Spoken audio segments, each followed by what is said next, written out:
अगर आदमी होश पूर्ण जीवन जीना सीख ले, अगर आप होश पूर्वक जीने लगेंगे, और होश को पैदा करने का उपाय क्या है? होश को पैदा करने का एक ही उपाय है, ध्यान। अब एक आतंकवादी परिवार है, उस परिवार में आतंकवाद की शिक्षा दी जाती है, बचपन से ही ट्रेनिंग दी जाती है और समझाया जाता है कि धर्म के नाम पर, मजहब के नाम पर, संप्रदाय के नाम पर, परमात्मा के नाम पर ये आतंकवादी गतिविधियों को फैलाना जरूरी है। उस परिवार का नियम, धर्म, अनुशासन, मूल्य क्या है वह तय कर रहे हैं, और हम कहें कि हर बच्चे को उसका पालन करना चाहिए। उनके कोई बच्चा पालन नहीं करता है, कोई युवा पालन नहीं करता है उस कम्युनिटी का, तो उसको क्या कहेंगे? विद्रोही है, अनुशासन का पालन नहीं करता है। इस घर का अनुशासन, तो विद्रोही होना वहां सही है या अनुशासन का पालन करने वाला होना सही? विद्रोही होना सही है। तो अनुशासन कौन निर्धारित करेगा?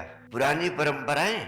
क्या हमारी पुरानी परंपराएं जो अब तक चली आ रही है उनको पालन करना ही अनुशासन है? परंपराओं में, नियमों में निरंतर परिवर्तन होते रहना चाहिए। परिवर्तन प्रकृति का शाश्वत नियम। अगर परिवर्तन को हम स्वीकार नहीं करेंगे तो कभी विकसित नहीं हो पाएंगे। विकास की आधारशिला परिवर्तन पर ही से ही निर्धारित होती है। तो पहले तो हमें यह तय करना होगा प्रांशु जी कि जो अनुशासन हम थोपना चाहते हैं, क्या वो अनुशासन थोपने लायक है? और जो उस अनुशासन का विद्रोह कर रहा है वो विद्रोही हो सकता है सही हो, और वो अनुशासन का नियम ही गलत हो। तो अनुशासन सही कैसे होगा? मैं कहता हूं एक जीवन मिला है आपको, उस जीवन को किसी प्रकार के बंधन में नहीं रखना है। उसमें अपने जीवन को आपको अपनी शर्तों पर जीना है। मेरा तो सबसे यही आग्रह है कि live your life on your own terms.